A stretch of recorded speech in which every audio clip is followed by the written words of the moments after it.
Okay, तो आप लोग का जो सब्जेक्ट है वो उसका नाम है वेब सिस्टम एंड टेक्नोलॉजीज़। तो आप लोगों ने पहले भी जो पिछले 5 सेमेस्टर्स में डिफरेंट वेब की कोर्सेज़ पढ़े होंगे।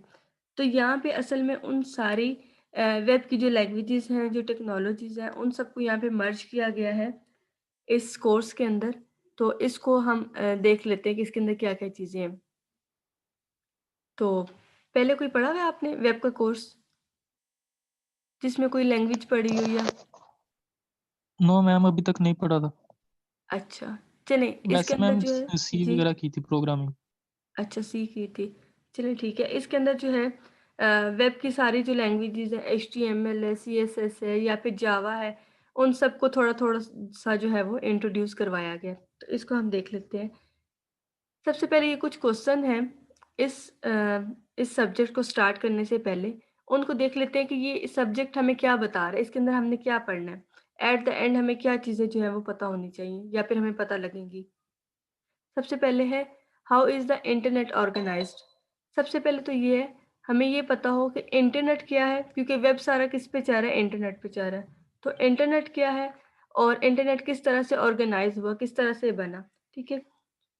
How do we find and retrieve pages on the internet. फिर इंटरनेट के ऊपर हम जो पेजेस एक्सेस करते हैं, पेजेस का कोई नाम लिखते हैं, वो पेज रिट्रीव होकर हमारे पास आ जाता है। तो वो किस तरह से आता है हमारे पास, उसका इंटरनल आर्किटेक्चर कैसा है या फिर कौन से सर्वर के ऊपर पेज कहाँ पे पड़ा होता है, ये सारा देखना है, ठीक है। How is this data means web pages transmitted over the internet, ठीक है। फिर वेब पेजेस जो हम सर्च करते हैं वो किस तरह से ट्रांसफ़र होते हैं ओवर द इंटरनेट, किसी एक सर्वर एक मशीन से दूसरी मशीन के ऊपर किस तरह से वो जाते हैं, हम उनको किस तरह से एक्सेस करते हैं। How is what we see in the browser window defined as a collection of data, ठीक है। फिर हमने रिक्वेस्ट की, जो डाटा हमने रिक्वेस्ट किया वो डाटा हमारे पास जो है रिट्रीव होके आ गया। अब वो डाटा हमारे सामने शो किस तरह से होगा, हमारी ब्राउज़र विंडो के अंदर हमारी स्क्रीन के ऊपर हमें किस तरह से शो होगा। तो ये सारी चीज़ें हमने देखनी है, ठीक है। सबसे पहले हम देख लेते हैं क्लाइंट एंड सर्वर। इंटरनेट के ऊपर जो है डिफरेंट मॉडल्स काम कर रहे हैं। उनमें से एक मॉडल जो है इंफॉर्मेशन एक्सेस करने का, वो है client server. Client server model आपने पहले इसका नाम देखा होगा, जिसके अंदर क्या है कि काफ़ी सारे क्लाइंट्स होते हैं और कोई एक जो है वो सर्वर होता है। वैसे इंटरनेट आर्किटेक्चर की बात की जाए तो वहाँ पे काफ़ी सारे सर्वर बने होते हैं, ठीक है, जो आपस में इंटरलिंक्ड होते हैं। अब क्लाइंट क्या करते हैं, यहाँ से देख लेते हैं पहले। सपोज़ ये हमारे पास क्लाइंट है सारे, ठीक है? क्लाइंट साइड ने डिफरेंट एप्लीकेशन जो है वो ओपन की हुई है, ठीक है? इसने क्या किया, यहाँ पे क्लाइंट ने रिक्वेस्ट की कि उसको कोई पेज चाहिए, कोई इन्फॉर्मेशन चाहिए। उसने वो क्यूरी की, उसने रिक्वेस्ट की सर्वर को, ठीक है? मतलब अपनी जो इंटरनेट के ऊपर पेज का नाम लिखा या टॉपिक का नेम लिखा, जो उसने एक्सेस करना था। वो उसने रिक्वेस्ट की, रिक्वेस्ट कहाँ पे गई? सर्वर के पास। सर्वर ने क्या किया, वो जो पेज था, जो टॉपिक था जिसको सर्च करना था, उसको सर्च किया और वो सर्च किस तरह से किया, वो इसी सर्वर के ऊपर पेज पड़ा था या कहीं और पड़ा हुआ था, ये हम अभी बाद में देखते हैं, ठीक है? यहाँ पे सिर्फ सिंपल इसका आर्किटेक्चर समझ लें। सर्वर ने क्या किया, वो इन्फॉर्मेशन रिट्रीव की और एज़ अ रिस्पॉन्स जो है वो क्लाइंट को दे दी, ठीक है? अब क्लाइंट ने क्या किया, फिर उसे कोई और पेज चाहिए, कोई और रिक्वेस्ट उसने कर दी, ठीक है? उसने टॉपिक का नेम बता दिया, मुझे ये वाला पेज चाहिए, ये वाला टॉपिक चाहिए। सर्वर ने क्या किया, फिर से उस पेज को जो है सर्च किया, उसको रिट्रीव किया और एज़ अ रिस्पॉन्स वो क्लाइंट साइड को दे दिया, ठीक है? तो ये हमारा क्या है, क्लाइंट सर्वर एक आर्किटेक्चर है, एक मॉडल है, जिसके थ्रू इन्फॉर्मेशन जो है वो रिट्रीव की जाती है। यहाँ से देखें, the web is a client server application, ठीक है? हमारी वेब जो चल रही है, वो क्या है? क्लाइंट सर्वर एप्लीकेशन है, जहाँ पे कोई सर्वर होता है जो इन्फॉर्मेशन प्रोवाइड करता है और क्लाइंट होते हैं जो इन्फॉर्मेशन जो है वो रिक्वायर करते हैं। Web browser are the client.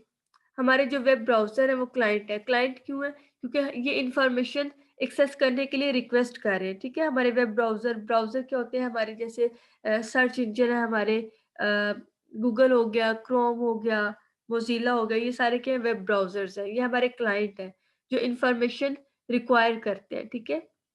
Which send request, जो कि सेंड करते हैं request to a web server को, व्हिच सेंड रिस्पॉन्स बैक। और वेब सर्वर क्या काम करता है, वो उस इंफॉर्मेशन को जो है as a response back send करता है क्लाइंट को, ठीक है? तो ये हमारा क्लाइंट सर्वर जो है वो मॉडल हो गया, जिसके अंदर क्लाइंट जो इंफॉर्मेशन एक्सेस करने के लिए रिक्वेस्ट करते हैं और सर्वर वो वाली इंफॉर्मेशन जो है सर्च करके एज़ अ रिस्पॉन्स क्लाइंट को जो है वो सेंड बैक करते हैं। इसकी समझ आई है क्लाइंट सर्वर मॉडल की? जी मैम, आइए। ठीक है। जहाँ से समझ नहीं आई वहाँ से आप पूछ सकते हैं। जी मैम।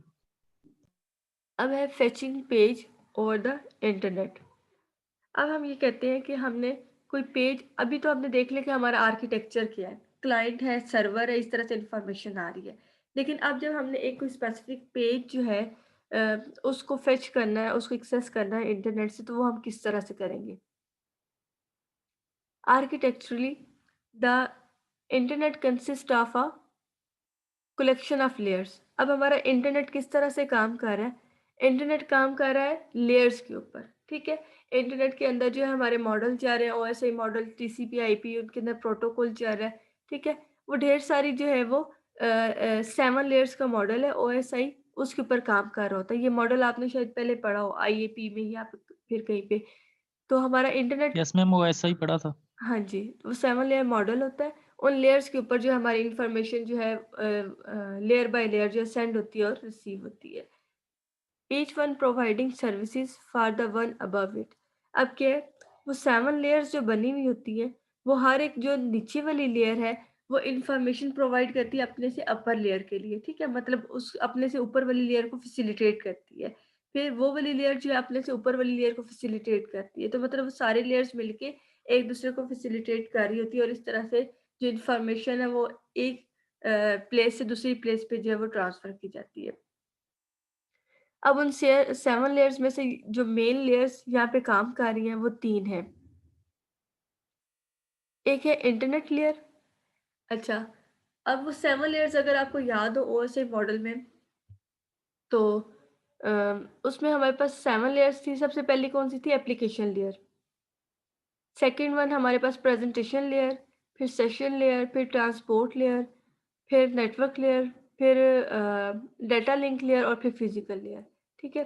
तो यहाँ पे हम देख लेते हैं कि इंटरनेट लेयर जो हमारी नेटवर्क लेयर है, वहाँ पे क्या काम हो रहा होता था कि पैकेट्स की फॉर्म के अंदर डेटा सेंड किया जा रहा होता था, ठीक है? मेन जो आईपी एड्रेस यहाँ पे असाइन होता था और डेटा जो है वो सेंड किया जा रहा होता था डेस्टिनेशन को पैकेट फॉर्म के अंदर, ठीक है? ट्रांसपोर्ट लेयर क्या काम कर रही होती थी? ये भी ये भी डाटा जो है वो सेगमेंट्स की फॉर्म में सेंड कर रही होती थी, ठीक है?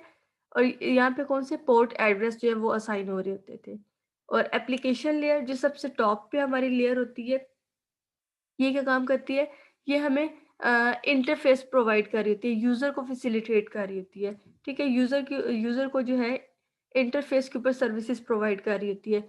जैसे हमारे सामने जो इंटरफ़ेस ओपन है, यहाँ पे हमने कोई एप्लीकेशन ओपन की है या कुछ, तो ये जो फ़ैसिलिटी है ये हमें एप्लीकेशन लेयर प्रोवाइड करती है, ठीक है? The application layer provides high level services to the application such as a web browser, और कोई भी आपने टैब ओपन किया या फिर इंफॉर्मेशन ओपन की हुई है, तो क्या हमें एप्लीकेशन लेयर प्रोवाइड कर रही है, ठीक है? तो अब ये क्या है, ये सिर्फ़ यहाँ पे लेयर्स बताई हुई हैं कि हमने ओवर द इंटरनेट कोई पेज फेच करना है, तो किस तरह से हम लोग करते हैं, वो इन लेयर से होके हमारे पास होता आता है, या फिर हम किसी को ट्रांसफ़र करते हैं तो वो इन लेयर से होके जो है वो ट्रांसफ़र होता है, ट्रांसमिट होता है किसी भी दूसरी प्लेस के ऊपर।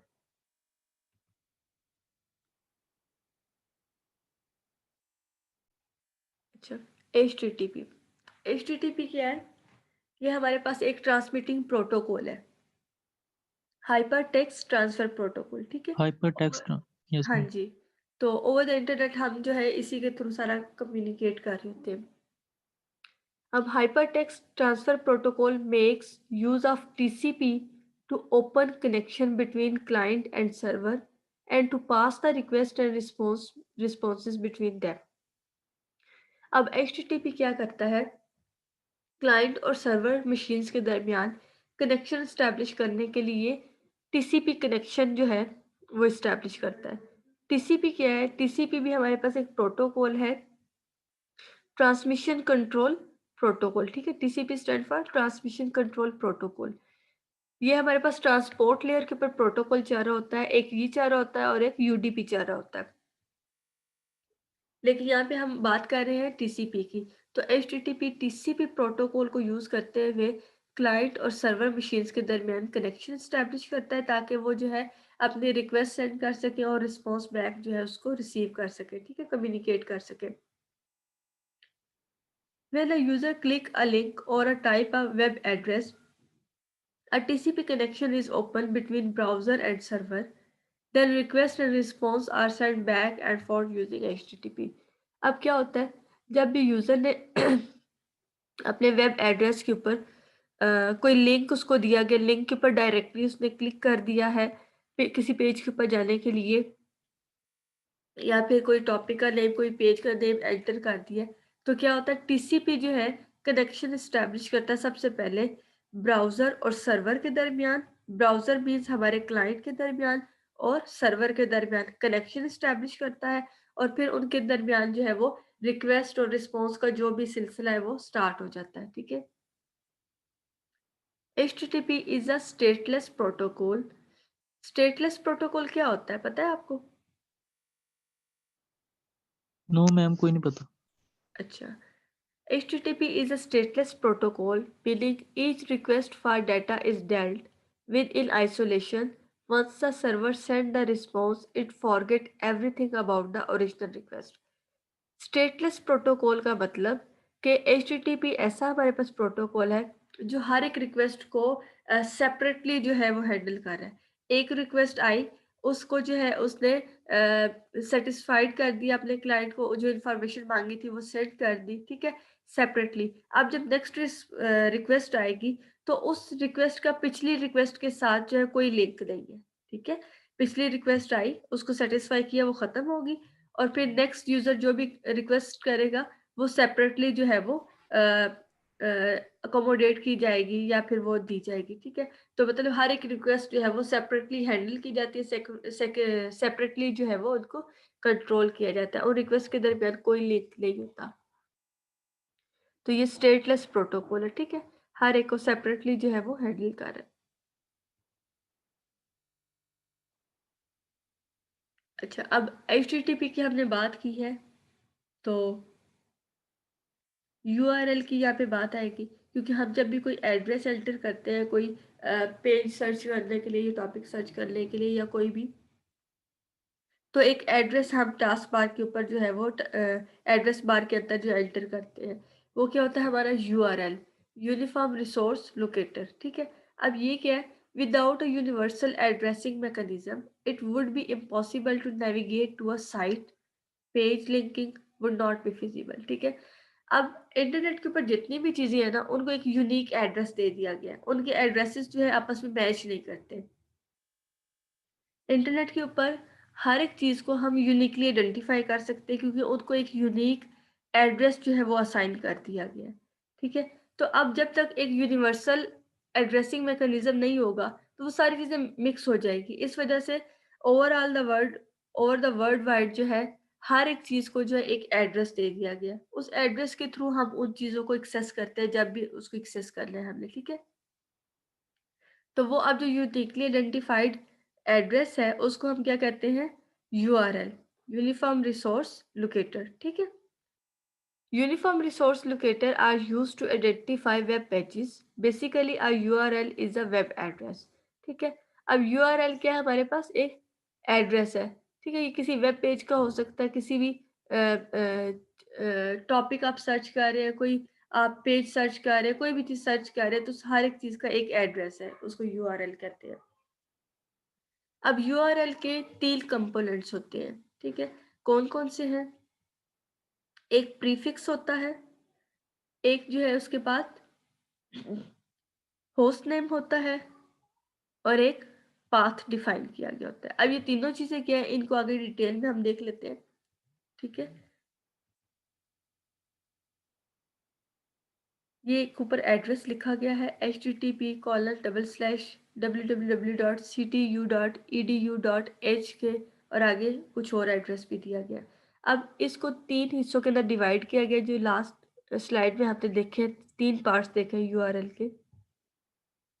ये जो एचटीटीपी है ना, ये पहला पार्ट है, ठीक है? इसको हम क्या कहते हैं? प्रीफिक्स। ये क्या होता है? A transfer protocol required to request data from server, ठीक है?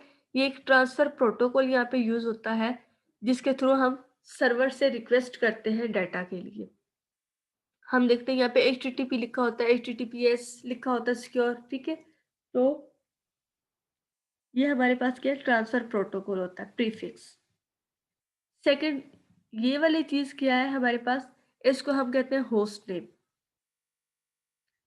Host name identifies a particular computer somewhere on the internet, ठीक है? अब ये क्या होस्ट नेम, होस्ट के नाम से आपको पता चल रहा है किसी मशीन का नाम, ठीक है? तो ये हम पार्टिकुलर किसी स्पेसिफिक कंप्यूटर को ओवर द इंटरनेट जो है वो फाइंड कर रहे हैं इस एड्रेस के थ्रू कि हमें ये वाला कंप्यूटर चाहिए, ये वाली मशीन चाहिए, ठीक है? तो यहाँ पे ये क्या है? ctu.edu, ये क्या है? एक होस्ट का नेम होगा, मीन्स सारी की सारी इंफॉर्मेशन किसी एक कंप्यूटर, एक मशीन पे पड़ी होगी, ये उसको लोकेट कर रहा है। और उसके आगे यहाँ पे /scm.index.htm, ये क्या है? ये पाथ है। पाथ क्या है? Identifies a file with the hierarchical directory structure on a server. अब यहाँ पे आपने प्रीफिक्स दिया, प्रोटोकॉल बताया, यहाँ पे आपने होस्ट वो सर्वर फाइंड किया। अब उस होस्ट और सर्वर के ऊपर आपको कौन सी इंफॉर्मेशन चाहिए वो आप स्पेसिफिक एड्रेस के थ्रू देंगे, क्योंकि एक मशीन के ऊपर ढेर सारी इंफॉर्मेशन पड़ी होगी, उसमें से आपको क्या चाहिए उसका पाथ आपने डिफाइन कर दिया, ठीक है? Hierarchical directory means layer by layer information जो है वो पड़ी होगी, उसमें से आपको कौन सी इंफॉर्मेशन चाहिए वो पाथ के थ्रू आप यहाँ पे स्पेसिफाई कर देंगे, ठीक है? कि आपको ये index.htm ये कोई पेज है, ये वाला आपको चाहिए।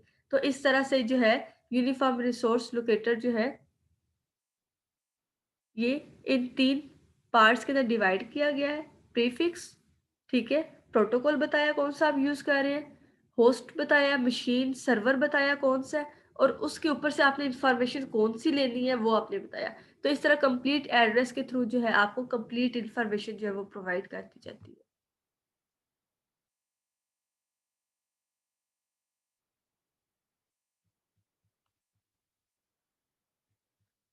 ठीक है? अब एचटीटीपी की बात हम पहले कर चुके हैं प्रीफिक्स की, ठीक है? कि एचटीटीपी क्या होता है। अब हम बात करते हैं होस्ट की।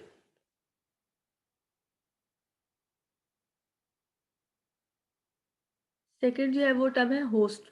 अब ये जो होस्ट है ना, इसके थ्रू हम किस तरह से इसको फाइंड करते हैं, इसके ऊपर क्या इंफॉर्मेशन पड़ी होती है, इसको इन डिटेल हम देख लेते हैं, ठीक है? नेक्स्ट स्लाइड से इसको स्टार्ट करें और फिर पाथ वाला जो है लास्ट पे है। अच्छा, अब होस्ट नेम, होस्ट की बात आई है, तो होस्ट क्या है? एक कोई मशीन है, कोई एक सर्वर है, कोई एक कंप्यूटर है जिसके ऊपर आपकी इंफॉर्मेशन पड़ी हुई है ओवर द इंटरनेट जिसको आपने एक्सेस करना है, ठीक है? तो अब मशीन का कोई ना कोई एड्रेस है, ठीक है? अब वो एड्रेस क्या है? आईपी एड्रेस है, और साथ में डीएनएस क्या है? इसको भी साथ में देख लेते हैं, ठीक है? Every computer connected to the internet must have a unique IP address, no matter whether it's a client or a server or a both, ठीक है? ओवर द इंटरनेट जो भी मशीन आपकी पड़ी है, कोई भी डिवाइस पड़ा है, उसका एक यूनिक एड्रेस होगा, उसको हम आईपी एड्रेस कहते हैं, और उसी एड्रेस के थ्रू हम जो रिकॉग्नाइज करते हैं कि ये वाली मशीन है जो हमें चाहिए, ठीक है? तो अब आईपी एड्रेस की तो समझ है ना आप लोग को?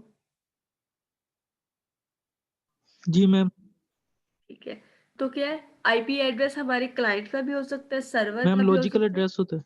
हाँ जी, लॉजिकल एड्रेस होता है ओवर द इंटरनेट किसी भी डिवाइस को रिकॉग्नाइज करने के लिए, ठीक है? तो ये एड्रेस हमारे क्लाइंट का भी हो सकता है, सर्वर का भी हो सकता है, दोनों का हो सकता है। An IP address is just a number that identifies a host on the internet, ठीक है? IP एड्रेस क्या है? कोई सीरीज सीक्वेंस ऑफ नंबर्स है, ठीक है? जिसके थ्रू हम मशीन को इंटरनेट के ऊपर जो है रिकॉग्नाइज करते हैं। फॉर एग्जांपल यहाँ पे एक एड्रेस दिया गया है 212.171.218.34, ठीक है? तो ये क्या एक आईपी एड्रेस दिया गया। अब इस एड्रेस से कोई मशीन होगी इंटरनेट के ऊपर, ठीक है? ये एक और एड्रेस दिया गया है, ये भी एक आईपी एड्रेस है किसी मशीन का, ठीक है? द डोमेन नेम सिस्टम अब ये क्या है, आईपी एड्रेस हो गया हमारे होस्ट नेम का, ठीक है? सो कोई आईपी एड्रेस होगा जो हम बताएँगे और फिर हम उस मशीन तक पहुँचेंगे। अब डीएनएस क्या है? DNS domain name system is a database that match IP address to a host name, ठीक है? डीएनएस क्या है? Domain name system. इसको एक डेटाबेस समझ लें या फिर इस तरह से समझ लें कि ये एक हायरार्की है जिसके अंदर सारे एड्रेसेस जो है वो स्टोर होते हैं। इसके अंदर क्या है कि हर एक आईपी एड्रेस का जो है आईपी एड्रेस को जो है एक होस्ट नेम दिया गया है अल्फ़ाबेटिकली, ठीक है? मीन्स जैसे हम अपनी एड्रेस बार के अंदर कोई चीज़ सर्च करने के लिए लिखते हैं www.yahoo.com, ठीक है? तो अब उस yahoo.com के पीछे जो है उसको एक आईपी एड्रेस असाइन हुआ है, ठीक है? आईपी एड्रेस क्योंकि इस तरह नंबर सीरीज़ होते हैं, हमें याद नहीं रहते, ठीक है, हर एक मशीन का, तो उसको जो है ट्रांसलेट करके इंग्लिश वर्ड्स के अंदर अल्फ़ाबेटिकली वो हमें दिए गए हैं, वो हमें आसानी से याद रहते हैं, ठीक है? अब हमें इस तरह से याद नहीं रहेगा कि याहू का कौन-सा होस्ट है, कौन-सा सर्वर है, उसका आईपी एड्रेस क्या है, ठीक है? तो हमने वो सिंपल नेम लिख दिया www.yahoo.com। तो हमने जब लिखा तो वो ब्राउज़र जो है बैकएंड पे उसका जो भी सिस्टम चल रहा है वहाँ पे डीएनएस जो है मैच करेगा कि इस याहू के करस्पॉन्डिंग कौन-सा आईपी एड्रेस है। फिर उस आईपी एड्रेस के थ्रू जो है उसको सर्च किया जाएगा, ठीक है? तो डोमेन नेम क्या करता है, ट्रांसलेट करता है हमारे होस्ट नेम को हमारे आईपी एड्रेसेस के अंदर और हमारे आईपी एड्रेसेस को होस्ट नेम के अंदर, ठीक है? ताकि हमें भी समझ आ रही हो और कंप्यूटर को भी समझ आ रही हो। तो हमारे और कंप्यूटर के दरमियान जो इन एड्रेसेस की ट्रांसलेशन है वो ये डोमेन नेम सिस्टम करता है। ठीक है, क्लियर?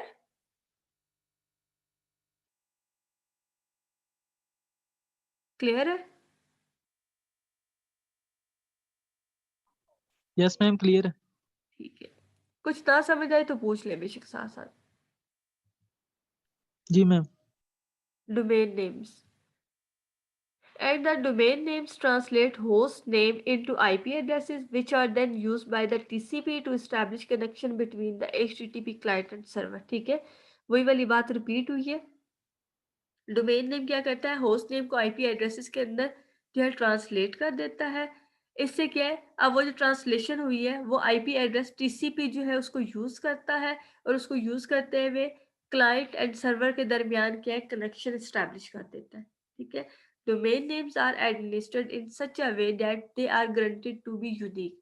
अब डोमेन नेम क्या करता है, ये इस बात को इंश्योर करता है कि हर एक एड्रेस जो है वो यूनिक है। आपने जो भी एड्रेस वहाँ पे एड्रेस बार के अंदर एंटर किया है उसका एक यूनिक आईपी एड्रेस होगा, ये उसको ट्रांसलेट कर देगा, ठीक है? और यहाँ पे किसी भी 2 होस्ट नेम के सेम आईपी एड्रेसेस नहीं हो सकते, ठीक है? हर एक का डिफरेंट होगा, एक दूसरे से यूनिक होगा। Domain names are organized in a hierarchical structure, ठीक है? तो अब डीएनएस जो है ये इन डोमेन के नेम्स को हायरार्किकल फॉर्म में रखती है, ठीक है? लेयर बाय लेयर रखती है। इनका भी एक प्रॉपर स्ट्रक्चर होता है, उसको भी हम आगे देखेंगे।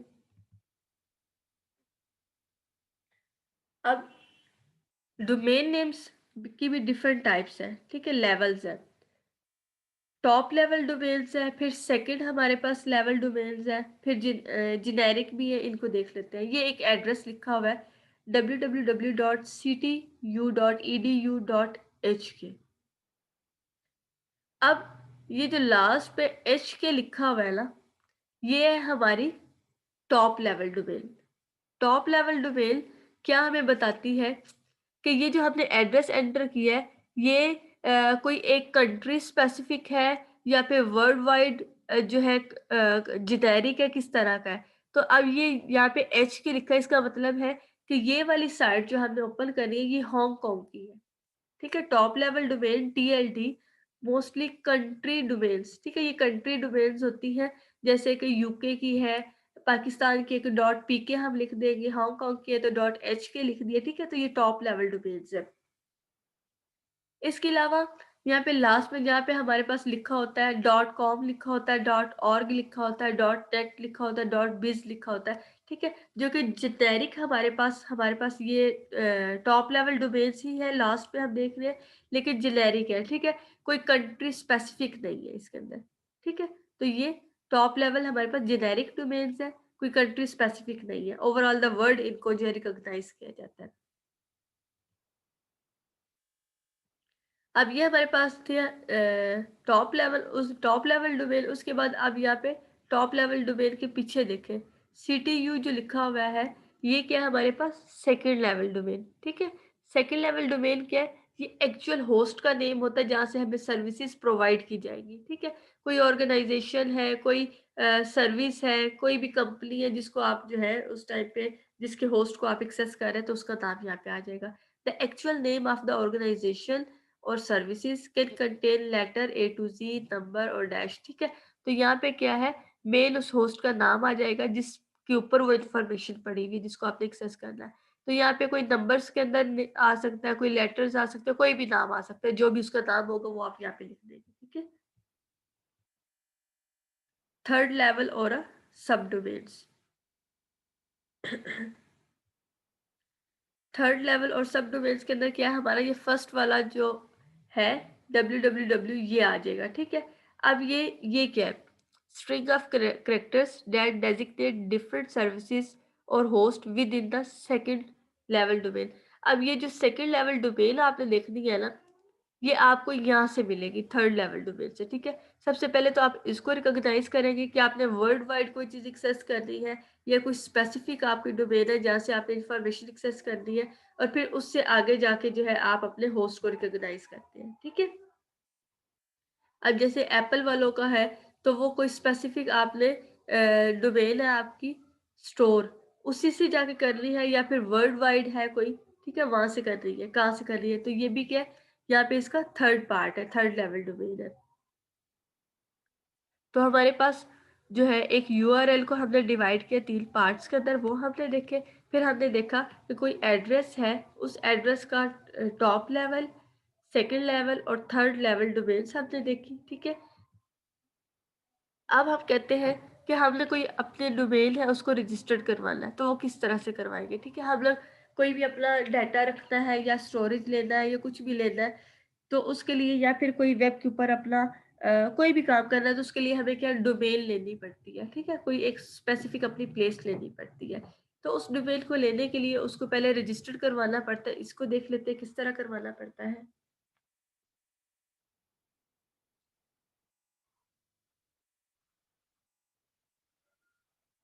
अच्छा, अब यहाँ पे सिंपल है लेकिन इसके आगे स्टेप्स है वो हम देख लेते हैं। यहाँ पे एड्रेस इन्होंने दिया कि वही सेम एड्रेस चाह रहा है, registered with the HKDLR in Hong Kong.